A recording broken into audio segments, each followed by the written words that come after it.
이 히브리어라는 자체가 하나님이 우리에게 주시는 많은 메시지가 있는 단어구나, 언어구나 싶어서 그래서 이제 히브리어를 수놓고 싶었어요.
기억, 대표님이 구체적으로 자세하게 진단과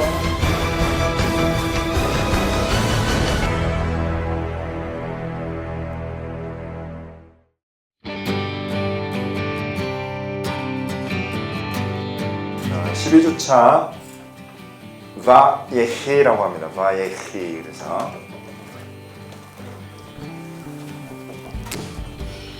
만약에 이게 바예히 그래 이렇게 유드 헤이 유드 이랬으면 여히 그러면 이거는 이제 하야 동사 그래가지고 비동사예요. 있다, 존재하다. 그래서 처음에 하나님이 예히오르 그러잖아요. 빛이 있으라 그럴 때 예히오르 할 때는 이 하야 동사가 쓰였어요. 근데 이 하야 동사하고 아주 비슷한 동사가 지금 여기 있는 바예히라는 동사예요. 그래서 그대로 옮기면 예히 그래서 가운데 자음 하나만 바꿔주는 거예요. 그래서 이거는 하야 동사라고 보시면. 그래서 처음에 이 헤이냐 헤트냐에 따라서 동사가 달라지는데 이거는 살다 이런 뜻이에요. 살다, 살아있다. 그래서 여기에서 나온 단어가 우리 너무 잘 아는 히브리어 중에 하임이라는 단어가 있죠. 하임, 생명이라는 단어입니다. 생명. 그래서 하임 그러면 이제 유대인들이 이 하임, 우리나라는 가령 뭐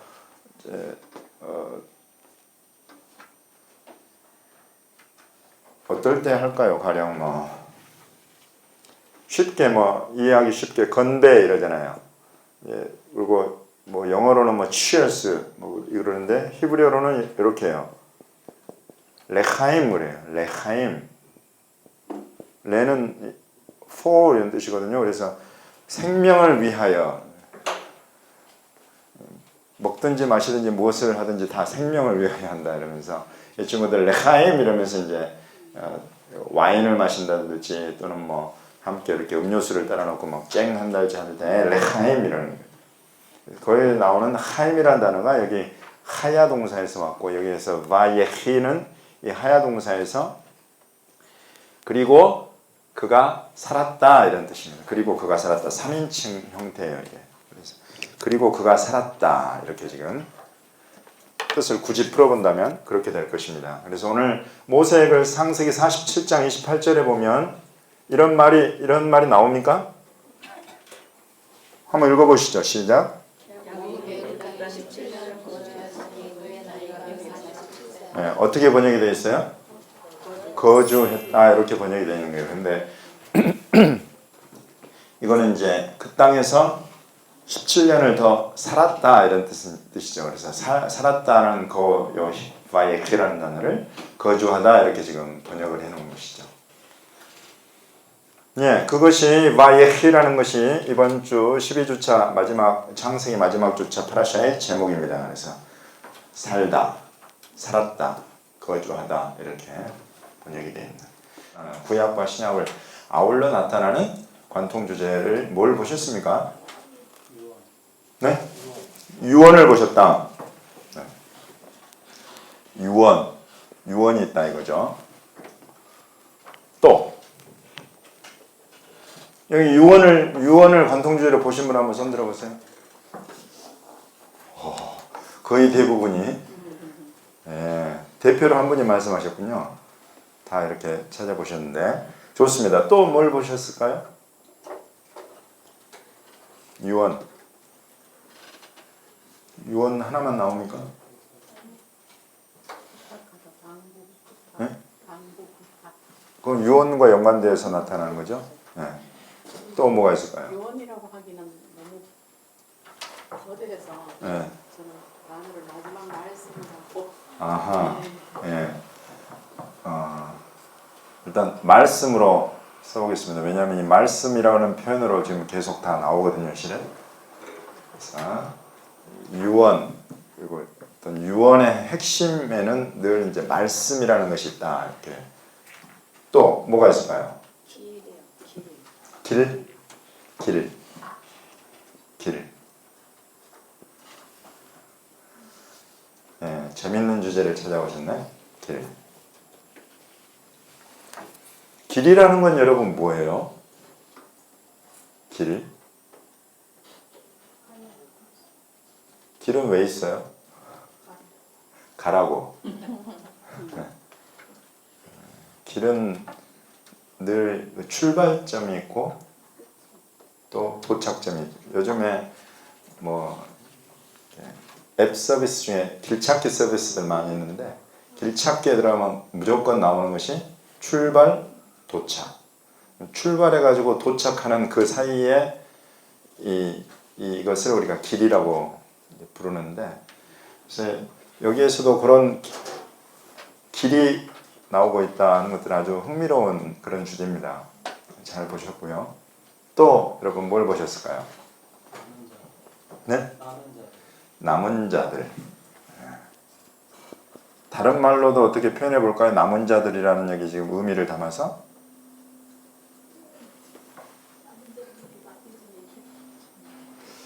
여기 지금 남은 자들을 왜 남은 자들이라고 한 거예요?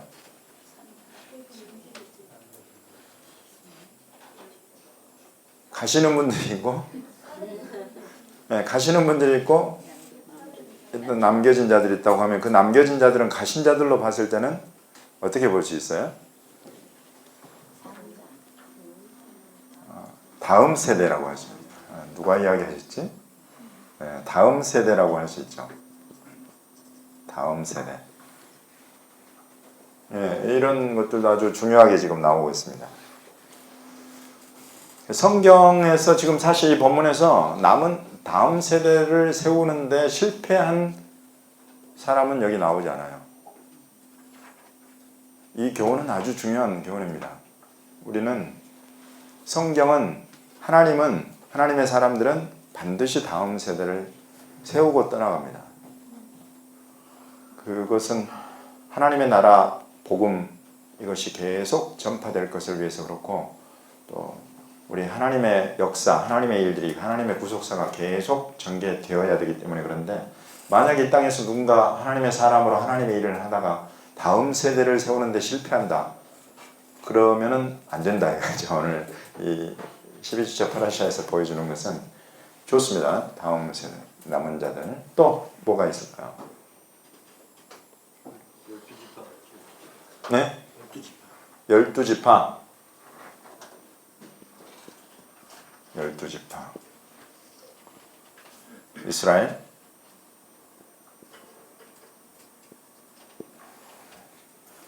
예. 또 뭐가 있습니까? 여러분 보신 거.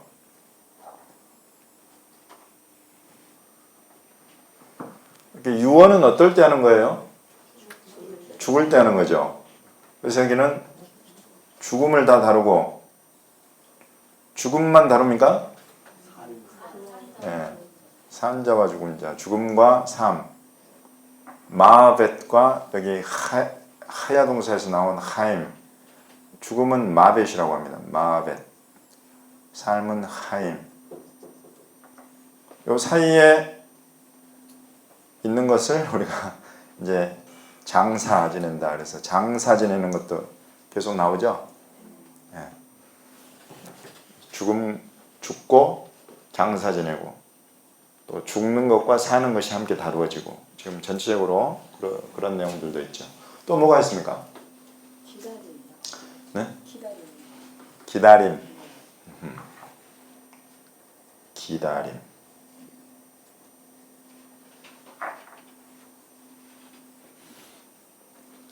또 뭐가 있을까요? 구원 이렇게만 써보죠. 구원. 예. 유학에서의 죽음은 네. 땅으로 가지만 신학에서의 죽음은 땅에 있는 것 같아요. 구약에서의 죽음은 땅으로 가는데 땅으로 가는데 신학에서는 저기 바울 같은 경우도 자기의 멸류관이 있다고 예. 땅으로 신약에서는 하늘에서 이제 하늘로 가더라. 하늘이 아니라 받으셨 네? 멸류관 예. 잘못 봤나요? 아니 잘 보셨어요. 내가 이걸 좀 재밌게 표현해 보면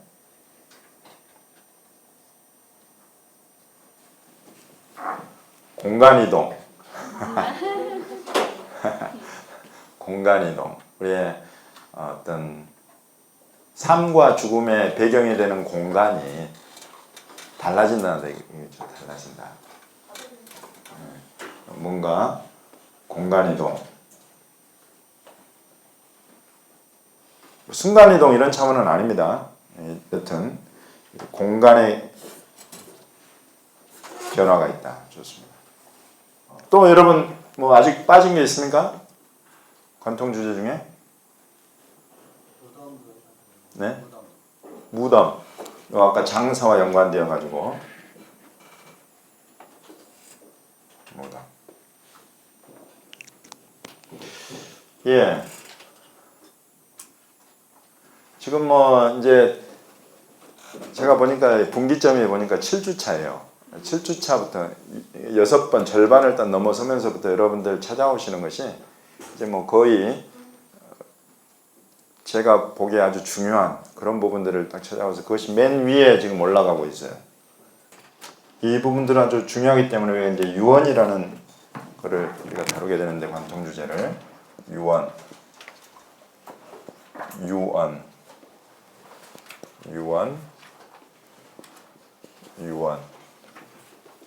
을 다루게 됩니다. 자, 모세의 글 창세기 모세의 글에서 여러분 유언을 있는 대로 한번 다 찾아보시죠. 47장 30절에 내가 조상들과 함께 눕거든 너는 나를 애굽에서 메어다가 조상의 묘지에 장사하라. 이 유언을 하는데 지금 유언을 하는 사람이 누굽니까? 야곱이 누구에게? 요셉에게 하고 있습니다. 그 핵심은 장사하라인데 어디에다 장사하라는 거예요? 지금 야곱이 있는 데는 이집트인데 이집트에서 어디로 가라고? 가나안 땅으로 나를 메고 올라가서 그곳에다 장사해다오 이렇게 이야기를 하죠. 그래서 아버지 말씀대로 하겠습니다. 그러니까 31절에 맹세해라. 맹세 하니까 야곱이 침상머리에서 절했다. 여기 지금 우리말 성경에는 침상머리에서 하나님께 경배하니라 이러는데 원어에는 하나님께는 없어요. 그 경배하니라 번역이 된 건 하나님이라는 단어를 앞에 놓았기 때문에 하나님께 경배하니라 이러고 그냥 히브리어로 보면 절했다 이렇게 나와요. 그러니까 우리가 벌써 요셉의 형제들이 요셉에게 나와서 절한 거는 우리가 벌써 다 들여다봤잖아요. 근데 요셉의 꾼 꿈 중에 그 부모 또한 이게 절하게 될 거다 이런 꿈을 꿨는데 그게 언제 그렇게 이루어졌나 하는 그런 부분들에 대해서 확실하게 이렇게 형제들이 절한 것처럼 그렇게는 나오지 않는데 지금 사실 이곳에서는 침상머리에서 절했다 이렇게 나와요. 이제 우리가 지금 여기 성경이 번역해 놓은 것처럼 하나님께 경배했다라고 볼 수도 있죠, 당연히. 왜냐하면 그 절을 받은 주체는 지금 확실하게 나오지 않고 있기 때문에. 그렇지만 우리가 또 하나의 시각으로는 그때 그 꿈과 같이 이렇게 요셉이 야곱의 죽음 이후에 그 시신을 가나안 땅으로 되돌려 줄 수 있는 그런 사람으로 지금 이곳에 나오고 그 하나님이 말씀하신 그 일을 이룰 수 있는 위치에 지금 있는 이 요셉, 그런 것들을 보면서 이전에 요셉이 꾼 꿈 이야기 그런 것들을 생각하면서 하나님께서 이 모든 일들을 이루셨구나 하고 하나님을 경외함으로 그러니까 침상머리에서 이 모든 일 앞에 통로로 세워두신 축복의 통로로 세워두신 요셉 앞에 또 자기 아들이지만은 그 하나님의 그 뜻하심 앞에서 절했다 이렇게도 볼 수 있죠. 그래서 이건 아버지가 아들에게 절했다 이런 차원이 아닌 것이죠. 지금 이곳에서는 유언과 더불어서 하나님이 말씀하신 대로의 그 일들을 이루도록 하는데 지금 이 아들이 맹세까지 하면서 반드시 이루어지겠다고 하니까 그 일들 가운데 있는 하나님의 섭리 그 가운데에서 이 요셉의 믿음으로 절했다 이렇게 우리가 볼 수도 있겠다. 아주 지금 이런 부분들은 이제 우리가 히브리어를 봤을 때 특별히 하나님이라는 단어가 확실하게 나와 있지 않기 때문에 우리가 해볼 수 있는 그런 해석이라고 할 수 있겠습니다. 예, 지금 이런 어떤 야곱의 유언이 나오죠. 그래서 이집트 땅이 아닌 가나안 땅으로 가라. 그리고 이게 지금 첫 번째 유언이에요. 여기 오늘 모세의 글에 나오는. 두 번째 유언은 누가 합니까? 요셉이 합니다. 누구에게? 이스라엘 자손들에게. 그 핵심은 메고 올라가라. 해골을. 어디에서 어디로? 역시 이집트 땅에서 가나안 땅으로 올라가라고 합니다. 이것은 몇 절에 나와 있습니까?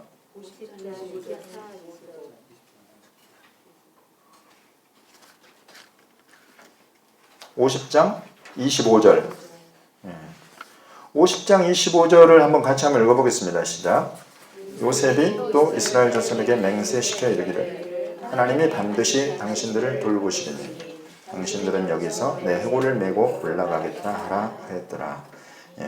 여기에서 저기로. 그 위에 보시면 50장 24절에 보시면 요셉이 그의 형제들에게 이르되 나는 죽을 것이나 하나님이 당신들을 돌보시고 당신들을 이 땅에서 인도하여 내사 아브라함과 이삭과 야곱에게 맹세하신 땅에 이르게 하시리라. 이걸 먼저 이야기를 해요. 그렇죠? 그래서 이 땅에서 저 땅으로 이끌어 가실 텐데 그때가 되면 내가 죽으면 내 해골을 이 땅에서 저 땅으로 메고 올라갔다고 이야기를 하는 것이죠. 이와 똑같은 이야기를 여러분 요셉만 했습니까? 그렇지 않고 보니까 야곱 또한 48장 21절에 한번 보시죠. 48장 21절 같이 읽겠습니다. 시작. 이스라엘이 요셉에게 또 이르되 나는 죽으나 하나님이 너희와 함께 계시사 너희를 인도하여 너희 조상의 땅으로 돌아가게 하시려니와. 아주 똑같은 이야기를 지금 야곱과 요셉이 똑같은 이야기를 하고 있어요. 그 똑같은 이야기의 핵심은 여러분 뭐가 핵심으로 보여요?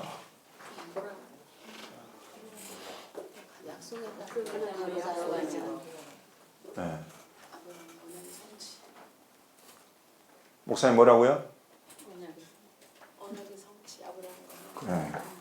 예. 지금 여기 본문 구절들에서 나오는 것은 그 땅으로 돌아가리라. 요걸 하나님이 너희를 인도해서 그 땅으로 돌아가리라. 요것의 핵심, 그 근본에 그 바탕에 깔려 있는 것이 바로 아브라함 언약에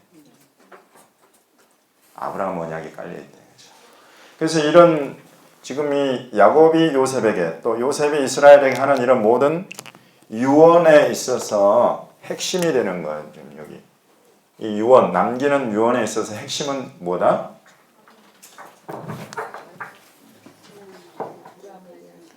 예.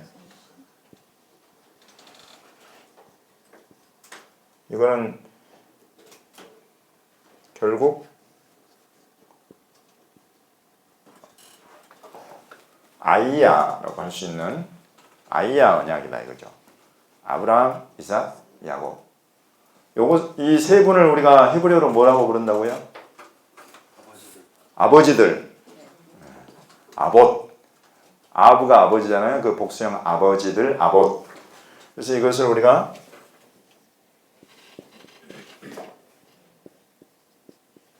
브리트 아봇이라고 할 수가 있겠습니다. 브리트 아봇.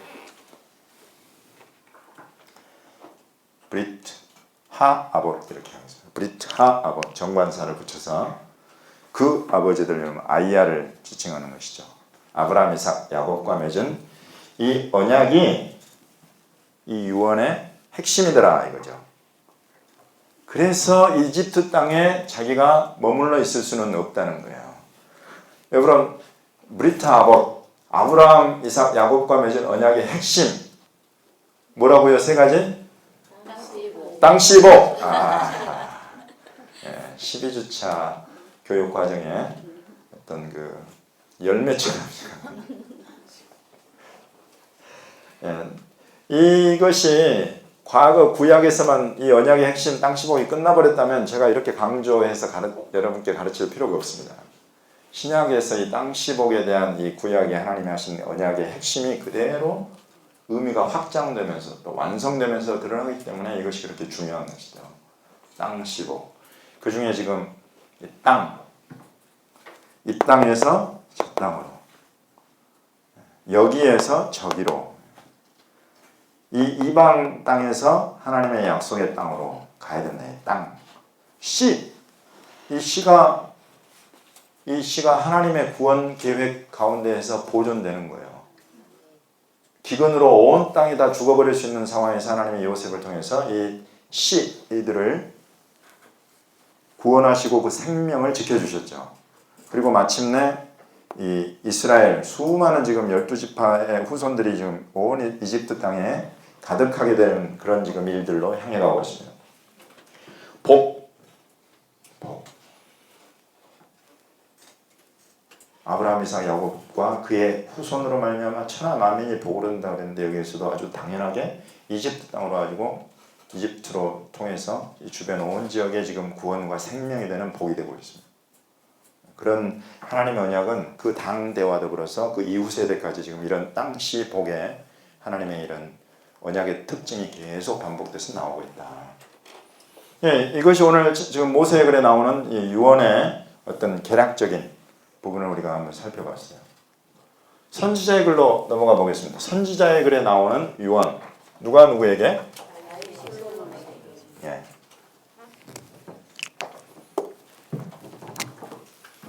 다윗이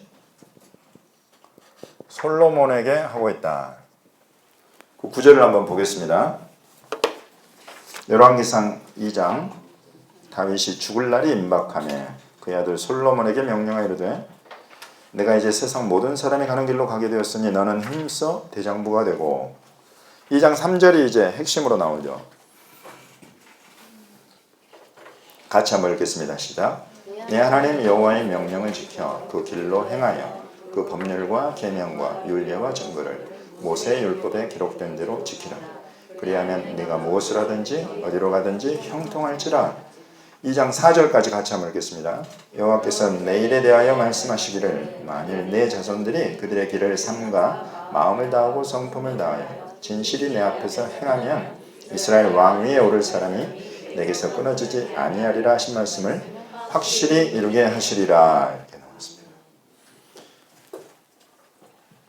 다윗이 솔로몬에게 한 유언의 핵심 한 단어로 뭐라고 하시겠습니까? 한 단어.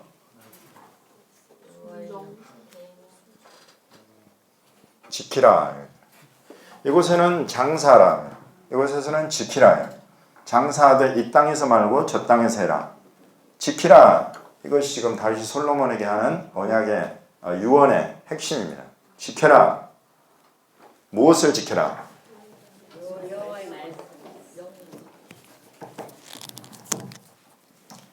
유언의 핵심으로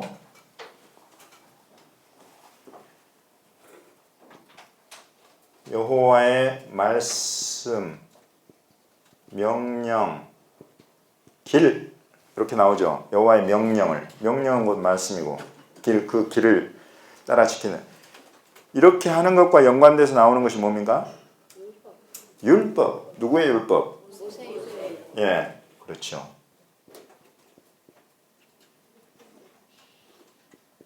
히브리어로 쓰면 굳이 쓰다 보면 여기에서 히브리어로 썼기 때문에 우리말로 하면 모세의 율법. 히브리어로 하면 토라트 모셰 이렇게. 토라트 모셰. 토라와 모세의 이 둘을 연결시키면 토라트 모셰 이렇게 됩니다. 그래서 모세의 율법. 이 모세의 율법을 네가 그 안에 여호와의 명령과 이 여호와의 길을 지키면 무엇을 하든지 어디로 가든지 형통하리라. 무엇을 하든지 어디로 가든지 형통하리라. 그리고 이스라엘 왕 위에 오를 사람이 다윗으로부터 끊어지지 아니하리라 하신 말씀대로 다윗의 후손인 너 솔로몬 그리고 솔로몬 이후에도 그 왕 위가 계속 이어질 것이다. 지금 여기에 유언의 핵심은 지키라고 그 지키라의 핵심은 모세의 율법으로 나오고 있습니다. 이곳에서는 브리타 아봇 조상들과 맺은 언약 이곳에서는 모세의 율법 이것이 지금 유언의 핵심으로 나오고 있어요. 곧 다시 말해서 떠나가는 자가 떠나가기 직전에 이 땅 위에 남긴 것을 우리가 유언이라고 하는데 그야말로 그 유언은 가장 중요한 것을 담고 있다 이거죠. 가장 중요한 것. 이 가장 중요한 것 안에 있으면 하나님이 함께 계시고 이 가장 중요한 것 안에 있으면 살게 된다. 죽어도 살게 된다. 그것이 지금 핵심으로 나오는 것이 아브라함 언약. 이곳에서는 모세. 이것이 여러분 그 시대적으로 지금 하나님께서 중요한 것들로 주신 것들을 지금 정말 하나님의 사람으로서 이 땅을 살다가 떠나가는 사람들이 그걸 딱 남겨주고 다음 세대에게 그걸 부탁을 하고 떠나가는 것이죠.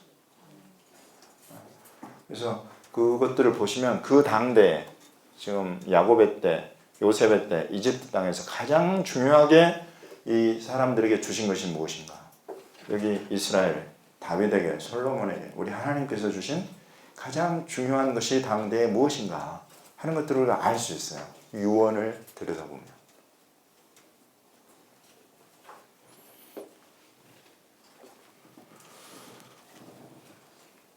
여기에서 우리가 땅을 들여다봤는데 여기 여러분 땅 이야기가 나옵니까? 직접적으로 막 이렇게 뚜렷하게 언급되지는 않는데 은유로 우리가 알레고리컬하게 또는 뭐 어떤 의미를 좀 부여해서 볼 수 있는 것들은 있어요.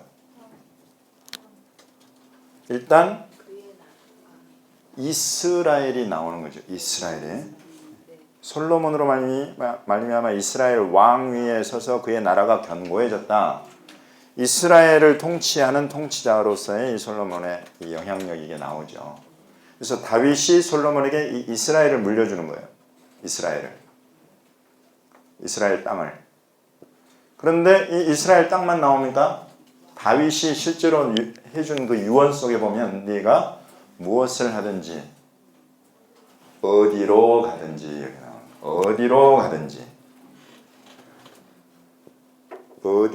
가든지 솔로몬의 통치 그 영향력과 그 리더십과 그 지혜가 어디까지 갑니까? 실제로 이스라엘 땅을 벗어나서 이 주변 나라까지 솔로몬의 지혜 가운데로 들어오죠. 그래서 뭐 아프리카 땅에서도 찾아오고 그 주변 중근동 지역은 말할 것도 없고 이러면서 이스라엘 땅에서 주변 지역들에게로까지 확장되어가는 그런 그 영향력의 범위, 공간적인 이동 이런 것들이 또 여기 담겨져 있죠. 이런 것들은 우리가 이제 하나님이 구속사의 흐름에 있어서 아주 중요한 것들이 들여다보겠습니다. 예수님의 말씀으로 넘어가 보겠습니다. 신약에 구약의 이와 같은 것들을 바탕으로 해서 예수님의 하신 유언, 유언을 남기시는 분은 당연히 예수님이고, 이 유언을 받고 있는 자들, 제자들, 당연히 사도들을 포함하고 있죠. 사도들 플러스 알파. 이 제자들에게 지금 유언을 하고 계신다 이겁니다. 유언의 핵심, 전파하라. 전파라예요. 전파라. 무엇을? 복음을 전파하라. 여기서는 지키라 했는데 지키라, 무엇을 지키라? 율법을 지켜라. 여기서는 복음을 전파하라 이렇게 지금 말씀하고 계시죠. 땅을 한번 볼까요? 전파해야 하는 대상이 되는 공간, 땅. 갈릴리 나옵니다. 갈릴리. 이것은 무엇과 대조돼서 나와요? 성경이 아주 문학적이에요, 여러분. 문학적이에요. 여기 지금 갈릴리로 나오는 건 16장 7절이죠. 16장 6절에 뭐가 나와요? 그것은 이제 예수님의 출신 지역으로 나사렛이 나오는 거고, 장소, 공간적인 것과 연관돼서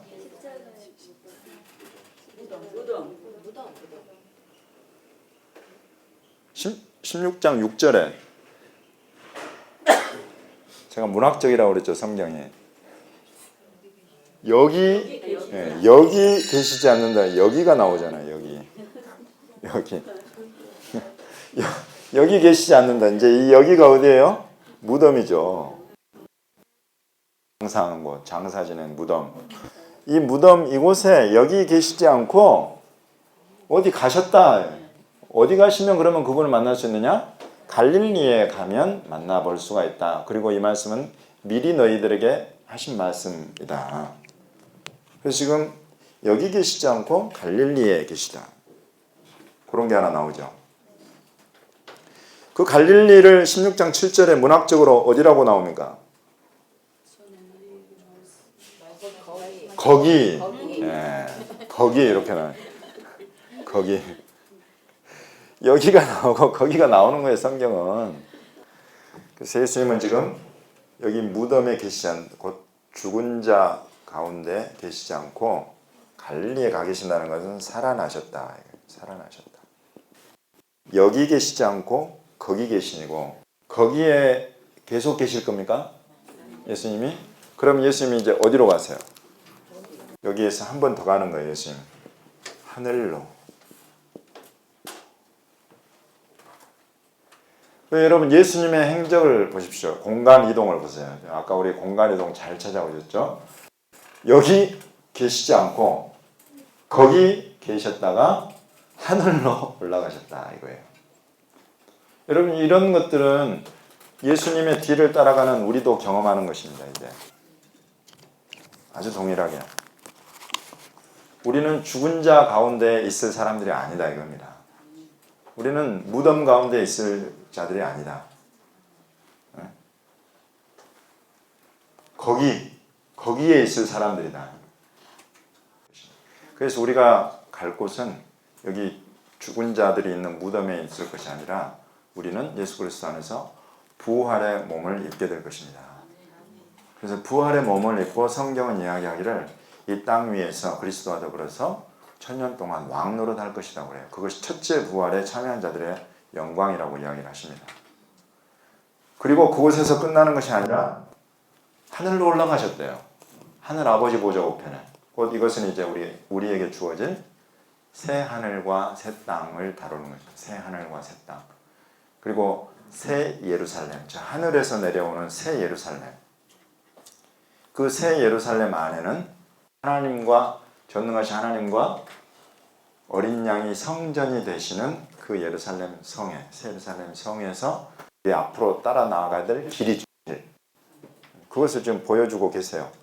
예수님은 말씀으로도 유언을 남기고 계시지만은 그분의 행적을 통해서도 우리에게 유언을 남기고 계신다. 그분이 이 길을 보여주시는 거예요. 빌립이 물어본 길이 바로 이 길이에요. 아이, 그 길을 우리가 모르는데 어떻게 우리가 아버지께 나아가겠습니까? 빌립아, 내가 이렇게 오랫동안 너와 함께 있었는데 아버지를 보여달라고 하고 너 아직도 그 길을 모르겠네. 내가 그 길이다. 그때까지만 해도 이해가 안 돼요. 이해가 안 돼요. 우리는 제자들은. 근데 주님이 직접 이 길을 지금 보여주고 계십니다. 여기에서 거기로 갔다가 하늘로 가신다. 여기가 우리의 출발점이라면 여기가 우리의 도착 지역이다. 출발과 도착. 우리 이 땅에 살다가 여러분 안 죽을 사람 있어요? 다 죽죠. 모든 사람에게 정하신 것이래요. 예외는 있겠습니다. 예, 하나님과 동행하면서 살았던 에녹과 같이, 또 불병거 타고 올라간 엘리야와 같이, 이런 아주 특이한 그런 케이스들도 있을 수 있죠. 여러분 중에 어느 누가 또 그런 영광 가운데 들어가실 분이 계실지 저는 모르죠. 근데 그럴 수는 있겠습니다만은 성경은 한 번 죽는 것은 사람에게 정한 것이요 그 이후에는 심판이 있을 것이다 라고 이야기를 합니다. 역시 우리도 이제 죽을 것이다. 근데 죽은데 무덤 가운데 죽은 자들 가운데 있을 사람들이 결코 아니다. 우리는 살아나서 거기 있을 사람들이다. 첫째 부활에 참여해서 예수님과 함께 다스릴 사람들이다. 그리고 그곳에서도 그것도 끝이 아니고 새 하늘과 새 땅, 새 예루살렘 성 안에서 성전이신 분과 영원히 함께 사는 사람들이다. 라는 것들을 우리에게 확실하게 지금 이 그분의 행적을 통해서 우리에게 남겨주고 계시는 거죠. 예, 지금 이런 것이 여기 본문에 나오고 있습니다. 그리고 또 이제 이런 어떤 예수님의 어떤 그 길, 행적 이것 말고도 또 하나의 공간적인 그런 배경이 나오는데 처음에 나오는 공간적인 배경은 예수님이 이 유언을 하시는 데가 어디예요? 예수님이 부활하셔가지고 제자들을 만나신 곳들이 몇 군데가 지금 마가복음, 누가복음 이런 데 나오고 있죠. 자, 예, 좋습니다. 갈릴리 나오고 또 시골 어디 시골? 엠마오. 예. 예. 좋습니다. 아, 재밌어요. 실제로 여러분 오늘날 예루살렘 가보시면 엠마오 저 바깥쪽으로 나가셔야 돼요. 요즘은 차로 막 길이 나 있고 그러지만 옛날로는 아주 시골 마을이죠. 예, 그런 시골 마을 엠마오. 또 예루살렘. 또 공간적으로 예수님이 마지막 떠나기 전에 손을 들어 제자들을 축복하셨다고 하는 곳이 어디로 나와요? 베다니로 나오는 베다니. 베다니는 무슨 산 자락에 있어요? 감람산. 이제는 우리가 올리브산으로 바꾸겠습니다. 왜냐하면은 감람과 올리브는 다르잖아요. 우리나라에 올리브가 없었기 때문에 감람으로 번역이 된 거예요. 감람은 뭔지 아시죠? 그럼 이스라엘에서도 그냥 올리브산으로 알아요? 그럼요. 네. 히브리어로는 이 올리브산은 하르산, 제이팀, 하는 정관사고 제이팀이 올리브예요. 그리고 이것은 뭐 신약에서 갑자기 나온 산 이름이 아니라 구약에서부터 그 산은 하라 제이팀, 올리브산으로 불려요. 이제는 우리가 뭐 올리브 다 알잖아요. 이제는 우리가 이 명칭을 바르게 한번 수정해서 그냥 그대로 계속 쓰면 될 것 같아요. 옛날에는 우리가 올리브가 없었고 감람이 있어서 올리브랑 비슷하거든요. 그 모양, 생김새, 크기 뭐 이런 것들이. 또 감람으로 기름도 짜고 이러니까 아주 좋은 어떤 대체 어떤 그 식물이 됐어요. 근데 이제 오늘날에는 우리가 뭐 올리브 다 아니까. 그래서 올리브산, 베다니, 예루살렘, 엠마오, 갈릴리 한 단어로 하면 어디예요? 이스라엘입니다. 이스라엘을 배경으로 해서 예수님이 유언을 남기시는데 이스라엘에서 유언을 남기시는데 첫 번째 유언, 예, 떠나지 말고 머물러라. 첫 번째 머물러라.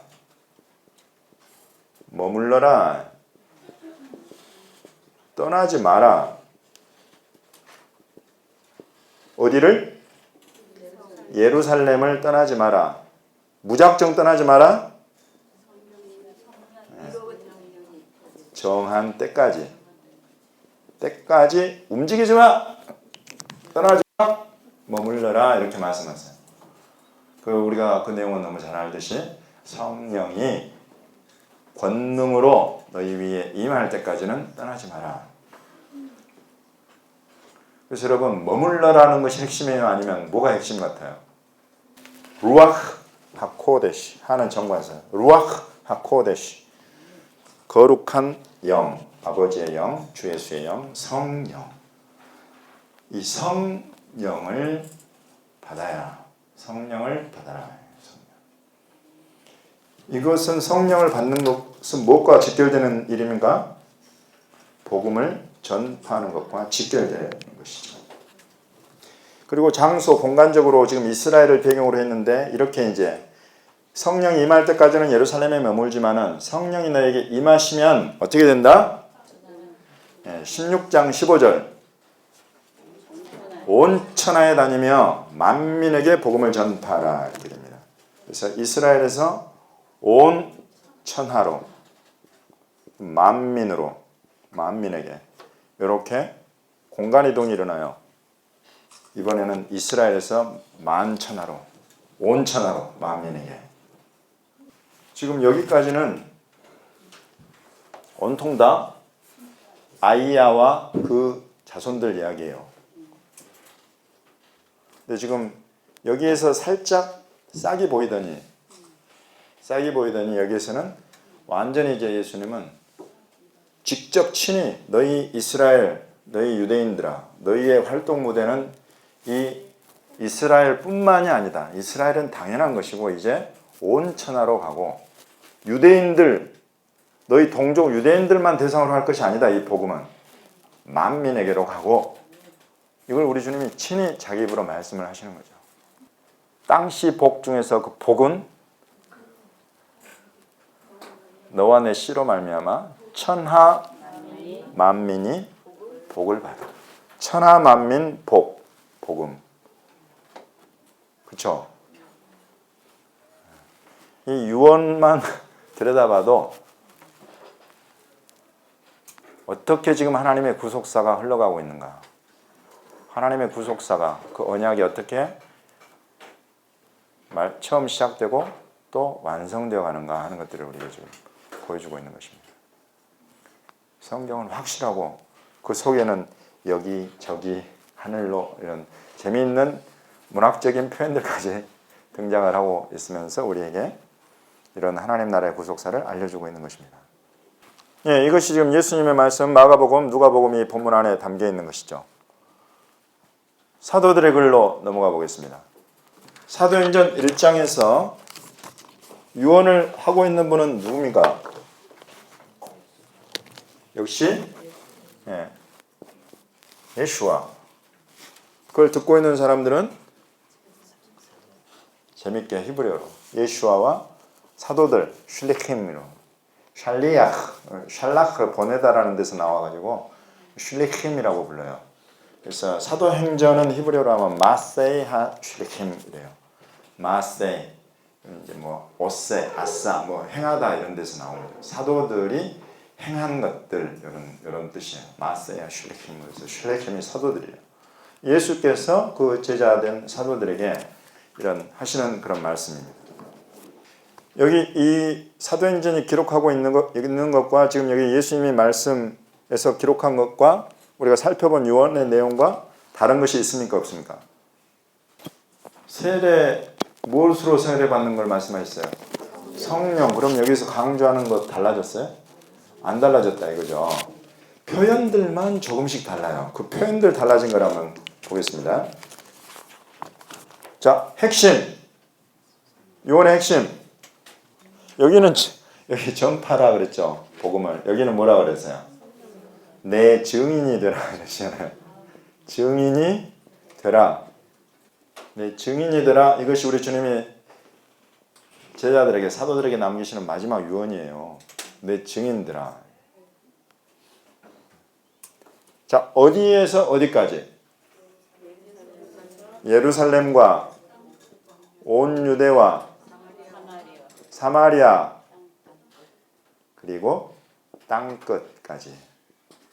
예루살렘, 온 유대, 사마리아 한마디로 하면 이스라엘이죠. 이거 여러분들 그렇게 생각 못 하시는 분들이 많더라고요. 워낙 많이 외워가지고 예루살렘과 온 유대와 사마리아 이 세 가지를 함께 합하면 이스라엘이다 이 생각을 못 하시는 분들이 많아. 지나치게 문자적으로 성경을 보시더라고. 이스라엘을 주님이 쪼개놓으신 거예요. 예루살렘, 온 유대, 사마리아. 어떻게 보면 그만큼 이스라엘이 중요하다고도 볼 수 있어요. 이제 여러분 이 말씀은 저와 여러분이 들어야 될 말씀입니다. 이스라엘과 땅끝까지 이르러 내 증인이 되라. 요 둘을 함께 풀어가라. 그리고 첫째는 유대인으로, 먼저는 이스라엘로 풀어가라. 지금 이 시대는 이제 그걸 완성하는 성취하는 시대가 되었다. 이런 우리 주님의 음성이 이런 말씀들, 이런 주님의 유언을 통해서 온전히 드러나기를 바랍니다. 그래서 이런 장소, 공간적인 것들 우리가 담았는데, 자 여기까지 보았으면 이제 우리가 파란색 줄로 쭉 하면서 우리가 하는 것, 예수님의 이 유언의 핵심 뭐가 있어야 이 모든 것이 가능하다? 루아흐 하코데시, 루아흐 하코데시, 성령. 오직 성령이 너희에게 임하시면, 오직 너희가 내 증인이 되는 것, 너희가 복음을 전파하는 것, 너희가 이스라엘과 땅끝 모든 곳에 내 증인이 되고 복음을 전파하는 모든 일에는 성령이 임하셔야 된다. 우리 주님이 그렇게 강조하신 이 성령을 오늘날에 여러분, 오늘날 교회가 그렇게 강조할 수 있어야 되는데,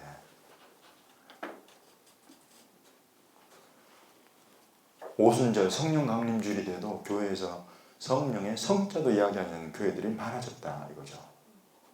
그리고 어떻게 증인이 되겠어요? 그리고 어떻게 전파자가 되겠어요? 우리 주님이 전파자가 되고 증인이 되는데 가장 핵심으로 지금 말씀하시는 것이 성령을 받으라는데, 성령 없이 모든 것이 다 돼버려요. 이제 성령 없이 여러분 엄청난 교회의 재정을 쏟아부어가지고 일들이 진행되어버려요. 교회에 많은 재정을 쏟아부어서 일이 되어지는 곳에 하나님의 성령이 역사하시면 가장 강력하죠. 근데 성령의 강조함 없이도 이제는 돈이 너무 많아져가지고 돈으로 웬만한 선교 사역이 다 이루어져 버려요. 오지 어려운 데 가가지고 우물을 파주고 학교를 만들어주고 병원을 세워주고 다 할 수 있어요, 여러분, 돈으로. 근데 그 속에 예수 그리스도의 증인으로서 예수 그리스도를 증거하는 것, 복음, 하나님 나라의 복음이 그 능력으로 증거되고 선포되는 것, 이런 일들은 하나님의 성령이 아니고는 불가능한 것인데, 예수님이 유언을 통해서 강조하신 가장 중요한 것, 제가 우리가 지금 계속 봤습니다. 이때는 가장 중요한 것이 언약이에요. 조상들과 맺은 하나님의 언약, 그 안에서 지금 이 세대는 돌아가는 거예요. 이때는 모세의 율법이에요. 모세를 통해서 주신 율법 안에 지금 이스라엘은 그 안에 움직이고 있습니다. 그래서 이 속에 살아가라. 이걸 지키고 살아가라. 지금 이곳에서는 예수 그리스도께서 오셔서 이 복음, 그리고 성령. 복음은 복된 소식, 곧 말씀이죠. 우리 주 예수님의 말씀. 곧 말씀과 성령. 말씀과 성령이 가장 중요한 시대라고 지금 예수님께서, 우리 주님께서 선포하고 계시는데, 유언으로 지금 남기고 계시는데, 그거를 우리가 그만큼의 무게감 있게 듣고 순종하고 사모하고 간구하는 그런 때가 되어 있느냐 하는 거죠. 여러분, 이것 딱 놓치면요, 어디로 가는 줄 아세요? 일로 돌아가려고 그래. 일로 돌아가려고 하는 거예요. 이런 쪽으로. 확실하고 분명하게 우리 주님이 남겨주신 유언의 핵심을 우리가 들여다보고 그 핵심을 우리가 사모하고 간구하고 추구하고 그걸 잡으면 되는 거예요. 그것이 지금 이 시대를 어떻게 보면 가두어 두신 우리 주님의 이 시대적인 말씀이에요. 이게 계시. 우리 주님은 늘 그 시대에 따라서 지금 말씀하고 계시는 것이 보이죠. 그것이 우리가 어려운 말로 하나님의 구속사라고 하는 거예요. 구속사. 여기까지 지금 이르렀어요. 다시 돌아갈 것이 아니단 말이죠. 이 말씀하신 것을 우리가 견고하게 붙잡으면 그리고 그 안에 충만해지면 우리 주님이 우리에게 주신 사명, 이스라엘과 땅끝 선교 이거 가능해진단 말이죠.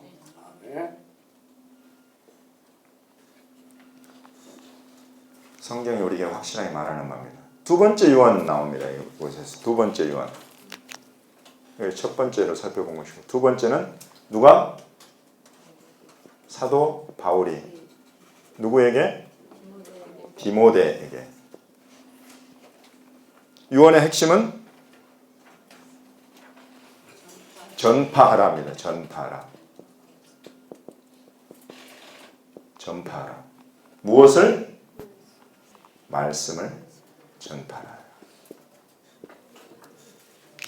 본문을 한번 들여다보겠습니다. 디모데후서 4장 1절과 2절 말씀 같이 한번 읽겠습니다. 시작. 하나님 앞과 살아있는 자와 죽은 자를 심판하실 그리스도 예수 앞에서 그가 나타나실 것과 그의 나라를 두고 범이 명하노니 너는 말씀을 전파하라. 때를 얻든지 못 얻든지 항상 힘쓰라. 범사에 오래 참음과 발짐으로 경책하며 경계하며 권하라. 왜 그래야 하냐면 때가 이르리니 사람이 바른 교훈을 받지 아니하여서 귀가 가려워져 가지고 자기의 사욕을 따를 스승을 많이 둔다. 많은 스승들이 나오는데 그 스승들이 자기의 욕심을 따르도록 제가 보기에는 딱 이 시대예요.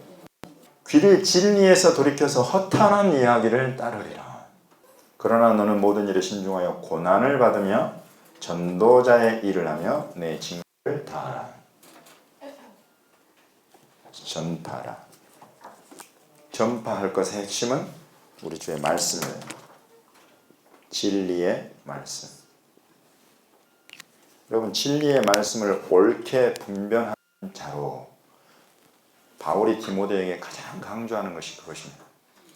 말세에 얼마나 거짓을 가르치고 욕심을 따를 가르침들이 많아질 것인지 진리의 말씀을 옳게 분별해서 그 진리의 말씀을 때를 얻든지 못 얻든지 가르치고 전파하는 자가 되어라 라는 사명을 주시는 거예요. 파라샤 유대식 성경의 특징은 이렇게 구약에 말씀하신 것이 어떻게 예수 그리스도 안에서 이루어지고 성취되는가, 그리고 그 예수님 안에서 이루어진 것들이 제자들을 통해서 어떻게 동일하게 선포되고 가르쳐지는가, 이것들을 계속 살펴보는 그런 일입니다. 성경으로, 구약 성경으로 예수님으로 말미암아 주신 이 신약 성경을 풀어가는 거예요.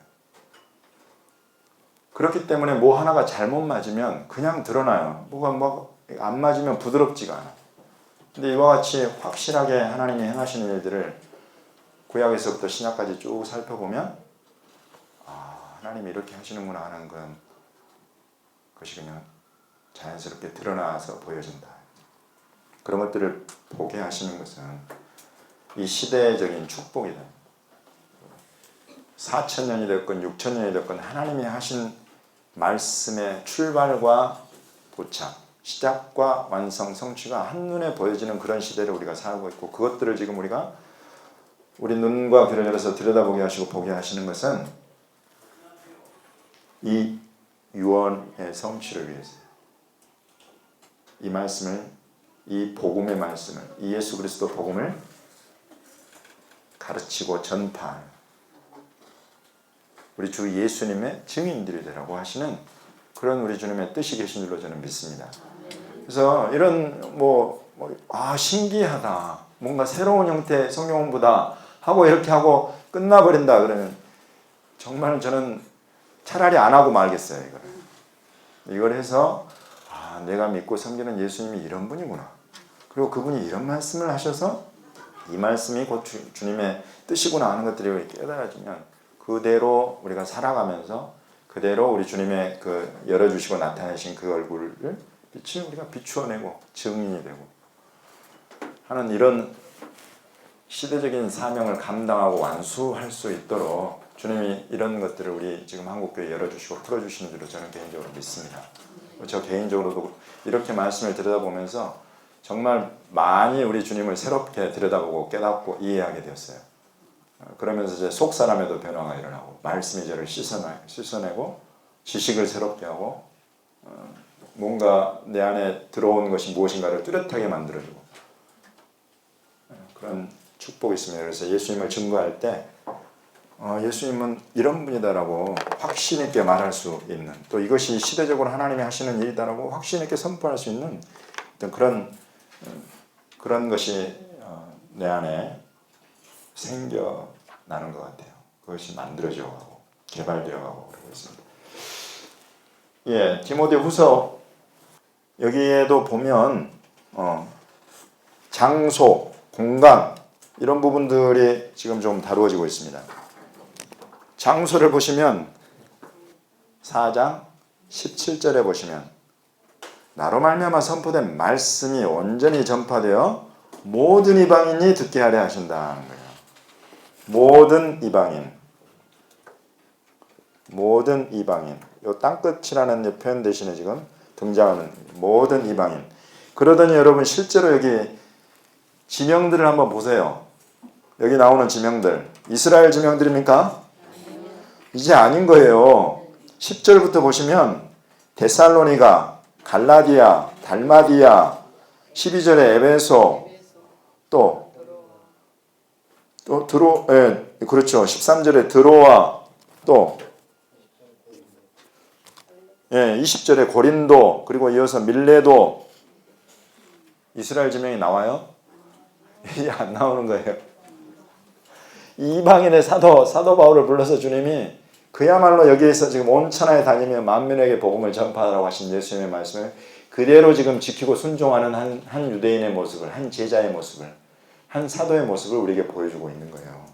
그래서 모든 이방인에게 이 말씀이 온전히 전파되도록 예수님의 이 말씀을 순종했기 때문에 제자들이 이스라엘 곳곳에서 그리고 주변 지역 이제 흩어져서 디아스포라로 그러더니 막 지금 나와 있는 여기 여러 지명들 유럽으로 또 인도로 흩어져가는 그런 사도들의 모습들이 지금 기록이 되어 있습니다. 성경 곳곳에. 바로 그 복음 성령 안에서 저와 여러분에게까지 온 것이죠. 그래서 이 동일한 이 복음의 말씀, 예수 그리스도 복음의 말씀과 성령 안에서 이제 우리 앞에는 이 의의 면류관, 저 천국. 지금 여기 사도 바울이 돌아갈 곳이 어디라고 여기 나오냐면 확실하게 4장 18절에 그의 천국에 들어가도록 이렇게 합니다. 이 세상에서 그의 천국으로 간단 말이죠. 세상에서 그의 천국으로. 여기 예수님이 여기 계시지 않고 거기 계셨다가 하늘로 올라가듯이 사도 바울도 이 세상에서 사역을 하지만 이제 나는 그의 천국으로 들어간다. 이렇게 우리에게 하나의 이정표를 또 알려주고 있는 것입니다. 예수님과 바울을 통해서 우리의 나아갈 그 길, 이정표를 우리에게 알려주고 있는 것이죠. 이 세상에서 우리가 이 직무, 이 직분을 다하고 살면 증인으로서 전파하는 자의 삶을 다하고 살면 우리 앞에는 그의 천국이 예비되어 있다. 의의 면류관이 예비되어 있다. 이것을 또 우리에게 알려주고 있는 것입니다. 그래서 이 지금 구약에서부터 신약까지 유언 하나만 우리가 좀 살펴보아도 무엇이 그 유언의 핵심인가 라는 것들을 쭉 살펴봐도 하나님의 구속사가 꿰어져서 지금 우리 앞에 보여지고 있고 시대적인 우리에게 주어진 그러면 세상 최고의 사명은 무엇인가까지 우리에게 쫙 나타나고 있습니다. 우리는 이제 예수님이 이렇게 말씀하셨다 그러면 아멘 하고 그대로 가요. 특히 우리 대한민국 사람들의 특징이에요. 굉장히 순종적이고, 저도 주님이 처음에 저를 부르시는데 주님의 비전을 보여주시면서 제가 어디로 가야 됩니까? 막 그럴 때 주님이 이스라엘이 먼저다. 저는 막 이 사역 다 하고 목회 사역 다 하고 그리고 이제 이스라엘 나중에 가려고 그랬어요. 근데 성령께서 이스라엘이 먼저다 그러시는 거예요. 그래서 그런가 보다 하고 그냥 이스라엘로 가는 거예요. 그래서 히브리어 배우고 신학 공부하면서 이스라엘 유대학을 공부하러 영국으로 가고 러시아에 있는 유대인들 만나고 이스라엘로 가서 이스라엘에 있는 유대인들 만나고 요즘에는 이제 CPM Chosen People Ministry라고 전 세계 이 유대인들이 유대인들을 전도하는 그런 곳들과 함께 좀 만나면서 교제하면서 그냥 그렇게 부르심 따라 가는 거예요. 이게 우리나라 사람들 일반적인 특징이에요. 유대인들은 좀 달라요. 유대인들은 이 세상에 이 엄청난 권위와 권세가 가진 예수님이 자 이렇게 하라고 말씀하시는데 아멘 하고 그냥 그렇게 가는 것이 아니라 자기들 속에 있는 것들을 되물어. 좋습니다. 그건 주님의 관심사. 좋아요. 그건 우리가 언제든지 하겠죠. 근데 우리 관심사는 이거예요. 여러분들 중에도 아마 그런 분들이 계시겠죠. 또 이런 모습들은 사실 야곱의 그런 후손들이기 때문에 또 갖는 모습인데 이렇게 하고 내가 내게 이렇게 해주겠다 할 때 야곱이 그러잖아요. 내 먹을 것 주시고 나를 이 땅으로 돌아와서 내 아버지 집에 다시 돌아오게 하시면 그때 하나님은 내 하나님이 되실 것이요 나는 내 11조를 드리고 딜 들어간단 말이죠. 하나님을 대상으로 딜할 수 있는 민족이에요. 이 민족이. 그 예수님이 막 이렇게 중요한 때 이제 하늘로 올라가시기 직전에 중요한 말씀들을 하신단 말이에요. 근데 그 하나님 나라 일에 관한 중요한 말씀을 하고 계시는데 제자들이 예수님 그 올라가시려면 발목을 탁 붙잡고 자기들 관심을 딱 물어보는 거예요. 이스라엘 나라는 언제 회복시켜 주실 거예요? 여러분 이게 우리에게 복음을 전해준 이 위대한 사도들의 최대의 관심사였어요. 어떻게 최대의 관심사라는 걸 알 수 있어요? 여기 주님이 여기 딱 계셨다가 제 문 열고 나가려고 그래요. 여러분 뭐 물어보시겠어요? 그게 바로 최대의 관심사예요.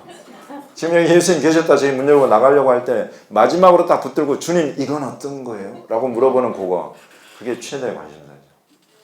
제자들 이 위대한 사도들의 최대 관심사는 이스라엘 나라의 회복이었어요. 그걸 오늘 여기 사도행전 1장 1절에서 11절 사이에 주님 이스라엘 나라를 언제 회복시켜 주실 거예요? 지금 올라가 버리시면 언제 하신다는 말씀이에요. 해주긴 하실 거죠. 로마의 지금 통치 아래 있고 그리고 여기에 이스라엘의 왕 메시아로 오신 분이라는 걸 알고 있는데 그분이 이스라엘을 지금 이대로 두고 떠나버리신단 말이에요. 그거 언제 하실 거였냐 이거죠. 그러니까 주님이 대답을 참 지혜롭게 하십니다. 그날과 그때는 아버지만 아신다. 그러니까 그 이야기는 뭐냐면 이스라엘 나라의 회복은 언젠가는 된다 이거예요. 그리고 언젠가 되는 것은 아버지의 주권 안에 있다 말씀하십니다. 제가 늘 이야기할 때 드리는 말씀입니다. 만약에 그때 예수님이 그래 알려주마 언젠지 1948년이야. 그때가 되면 이스라엘 나라로 다시 설 거야. 1948년에 제 아들이 1948년이 뭐지? 지금이 2016년인데 대한민국 국가적으로 너희가 완전히 한 사람도 남김없이 다 예수 그리스도 앞에 무릎 꿇게 되는 날이 오는데 그때는 언제냐면 4058년이다. 4058년이 뭐지? 주님이 뭘 알려주신다고 그게 다 우리에게 위로가 되고 소망이 되는 게 아니에요. 야, 아니 뭐 100년도 아니고 200년, 500년도, 1000년도 아니고 1500년이 지나고 2000년 가까이 온 세월이 지나야 이게 이루어진다. 그러면 차라리 모르는 게 나아요. 차라리 모르는 게 나아요. 한 걸음 앞서가면 지혜자라고 하고, 두 걸음 앞서가면 선지자라고 하고, 세 걸음 앞서가면 미친놈이라고 한다.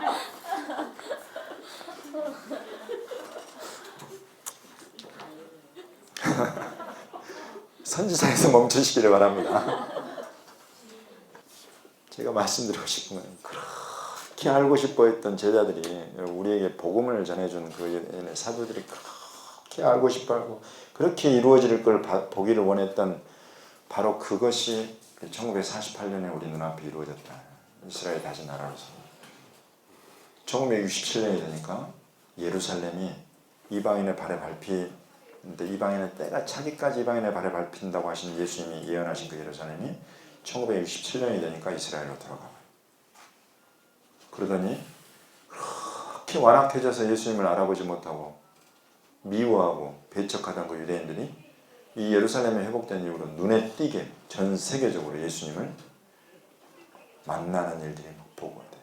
그것도 기적적으로, 초자연적으로. 히피족 살던 유대인들이 막 멕시코 동굴 안에서 예수님을 만나. 스페인어를 전혀 알지 못하는 유대인이 스페인어 복음 전도자를 만나서 스페인어로 복음을 듣는데 다 귀에 알아들으려 버려요. 이런 일들이 이 예루살렘이 회복된 이후에 전 세계적으로 일어난 유대인 전도의 현장에 일어난 일들입니다. 그러더니 오늘날에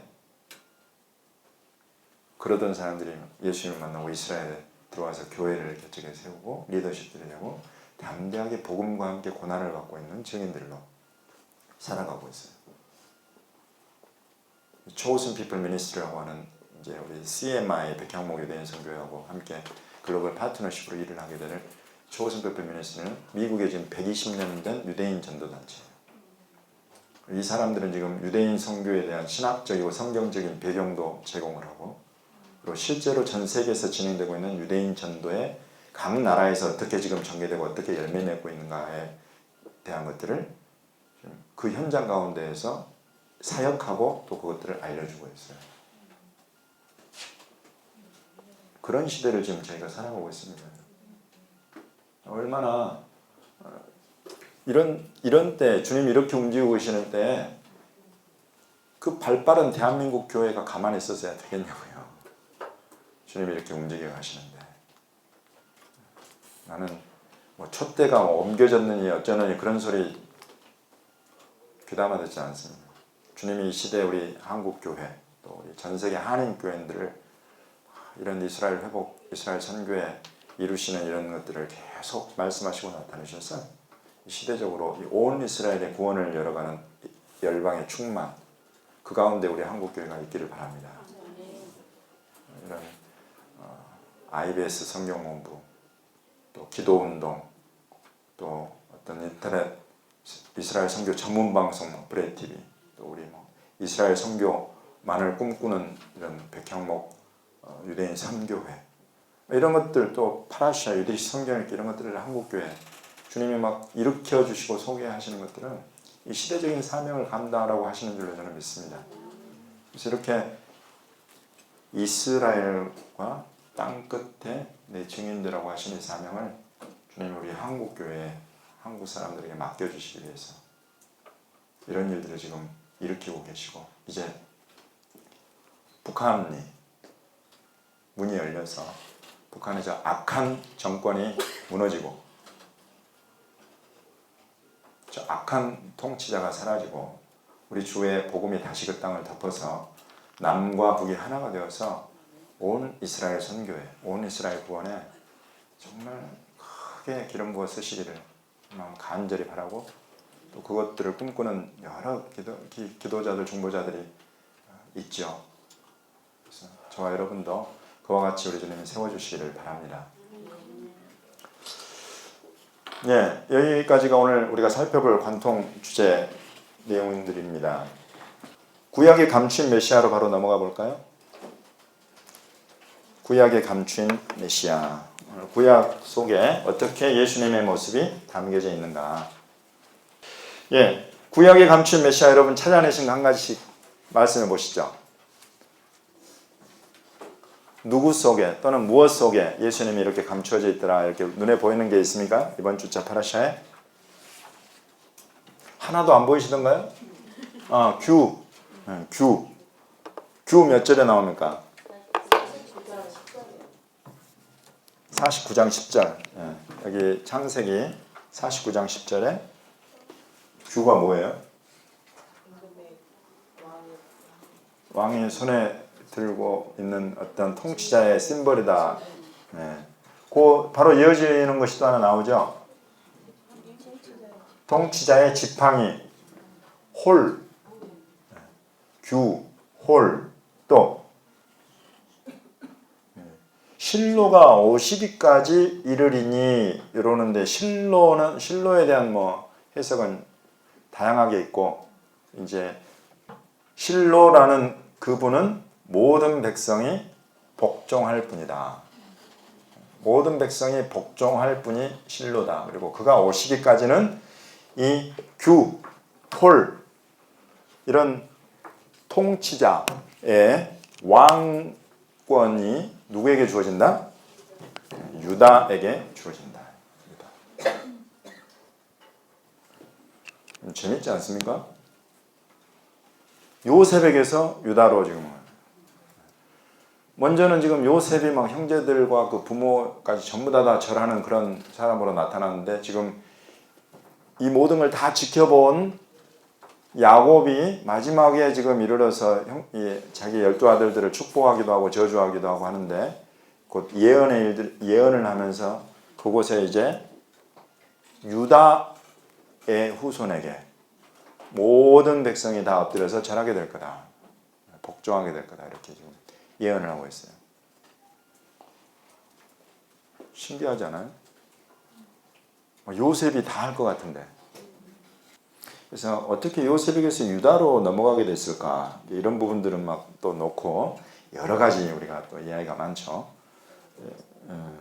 여러 가지 이야기가 많은데, 여튼 지금 창세기에서는 우리가 살펴본 대로 이 요셉과 유다는 완전히 장차 오실 그 메시아의 모습을 그대로 지금 담아내고 또 예언하고 있다.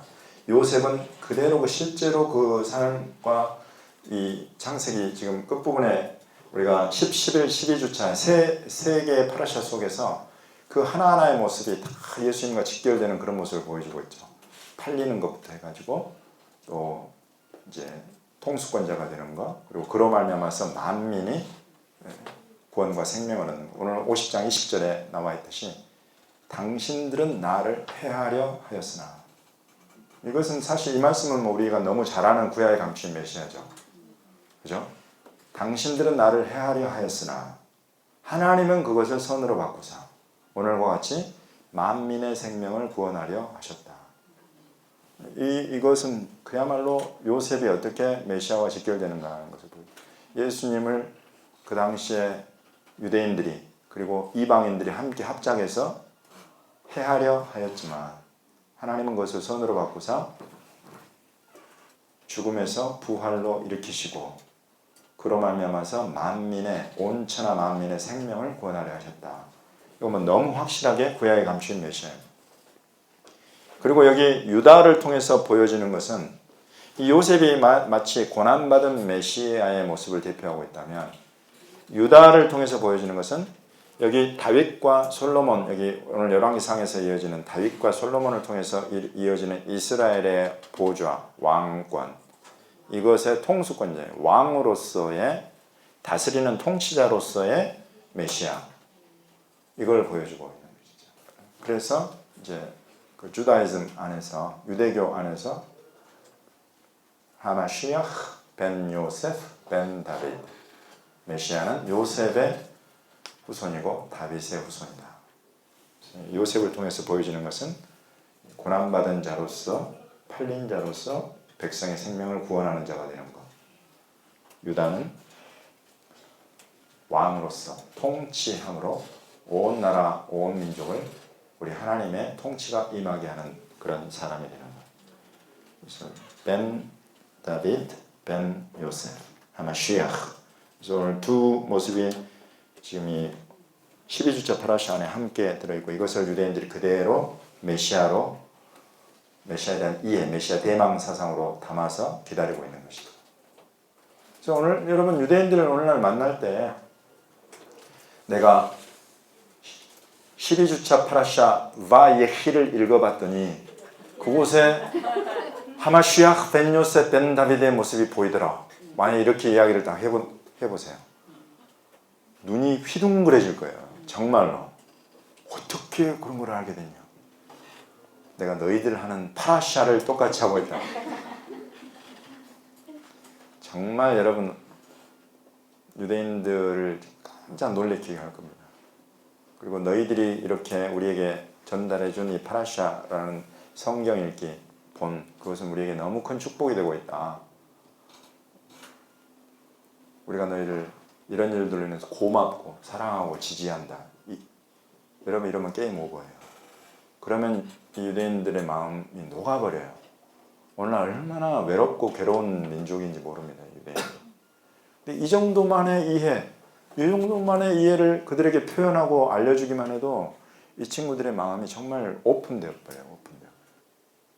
이건 우리가 그들의 그런 수고와 그 고난을 우리가 인정해 준다는 거예요. 이 말씀을 받아서 이 말씀이 우리에게 오기까지의 너희의 수고를 우리가 고마워하고 있다. 이 표현이거든요. 이제 이스라엘 들어가시면 이런 정도만 이렇게 말하실 수 있는 분은 말해보고, 아니면 쪽지로 이 정도만 적어서 영어 줘도 아주 좋을 거예요. 유대인 전도라는 게 이 시대에 뭐 힘들고 어려운 일이 아닙니다. 마태복음 1장 1절 다시 한번 제가 말씀드립니다. 마태복음 1장 1절. 그것이 여러분 복음 전도예요. 아브라함과 다윗의 자손 예수 그리스도의 세계를.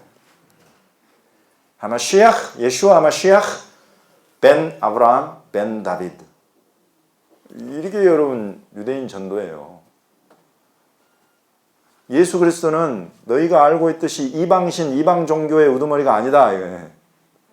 아브라함과 다윗의 자손, 너희가 기다려온 바로 그 메시아이다.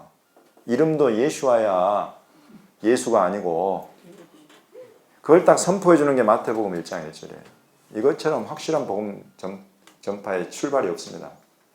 그래서 이 신약 성경을 우리가 선물로 주면 이 성경이 이 친구들을 깨뜨려 버리는 거예요. 엄청난 막 두꺼운 벽인데도 이 성경이 깨뜨려 버려요. 왜냐하면 성경, 이 신약 성경 자체가 완벽하게 유대적인, 단지 오해하고 또 금서로 여겨서 랍비들이 가르쳐가지고 읽어보지 않아서 그거의 문제인 거예요. 그래서 우리가 들어갈 때 여러분 신약 성경, 기도원 성경에서 나온 것들 우리가 하나씩 들고 다니다가 정말 마음이 통하고 뜻이 통하고 괜히 마음이 가는 사람은 이걸 하나씩 주시면 돼요. 너희들 거 너희들에게 돌려줄 게 있다. 이런 마음, 이런 표현이면 가장 좋습니다. 이거 우리들 게 아니라 실은 원래 너희들 건데, 너희들이 모르고 있는 너희들 건데 너희들한테 돌려줄게. 이러면서 주시면 돼요. 유대인 전도 어려운 것이 아니다. 네, 이제 여러분 교회적으로, 개인적으로 저와 함께 들어가세요. 함께 들어가서 우리 이스라엘 땅 위에서 예배와 전도에 시대적인 이 사명 감당해 보시는 겁니다. 그러실 수 있기를 바랍니다.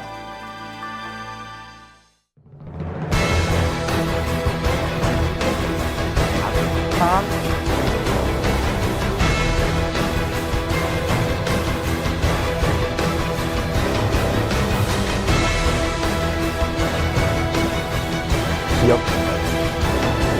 그러니까 너희들이 구체적으로 자세하게